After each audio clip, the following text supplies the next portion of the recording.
जनपद मुजफ्फरनगर नई मंडी क्षेत्र स्थित भगत सिंह स्कूल में समाज सेविका ममता अग्रवाल ने स्कूल में दाखिला होने के बाद भी पढ़ाई के लिए नहीं आ रहे बच्चे परिजनों से संवाद कायम कर विद्यालय आने के लिए प्रेरित किया। साथ ही 1 दर्जन बच्चों को विद्यालय से जोड़कर उनके उज्जवल भविष्य की कामना की। समाज सेविका ममता अग्रवाल ने बताया कि लॉकडाउन से पहले अति गरीब क्षेत्र के बच्चों को निःशुल्क शिक्षा देते थे, लेकिन कोरोना महामारी आने के बाद बच्चों की पढ़ाई बंद हो गई। अब फिर से नई शुरुआत सरकारी विद्यालय के साथ की गई है।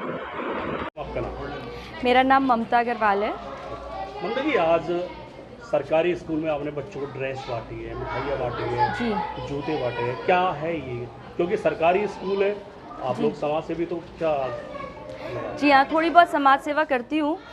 कोविड से पहले मैं अपना स्कूल चला रही थी, जहाँ हम लोग स्लम से और झुग्गियों से बच्चों को लाके पढ़ाते थे। कोविड के टाइम में वो बंद हो गया था, तो अब कोविड ठीक होने के बाद मेरी फिर से इच्छा हुई बच्चों को शिक्षित करने की।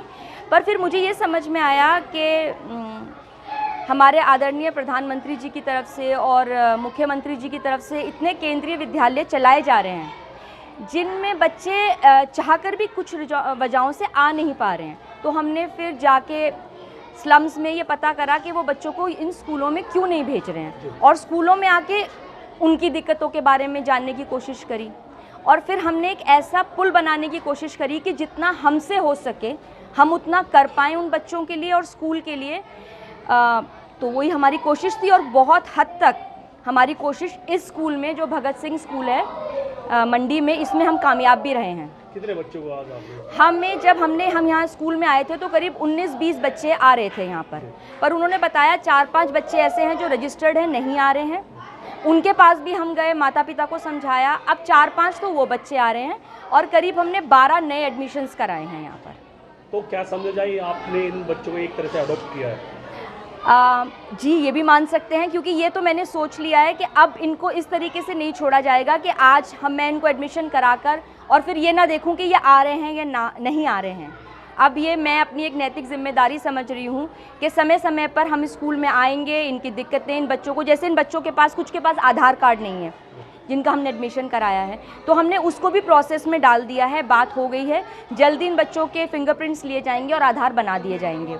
नहीं समझा जाए, समाज सेवा भी बहुत लोग करते हैं जी, लेकिन इस तरफ दिखावे के तौर पे एक शुरुआत होती है, उसके बाद बच्चे अपने घर और समाज से बिल्कुल जी। तो क्या हम आपसे आशा करें कि इन बच्चों के बड़े होने तक आप लोग इन्हें जिम्मेदारी उठाने की? जी बिल्कुल, बहुत कोशिश करेंगे। और सिर्फ ये बच्चे नहीं, अभी तो ये मात्र एक शुरुआत है जो मैं समझती हूँ।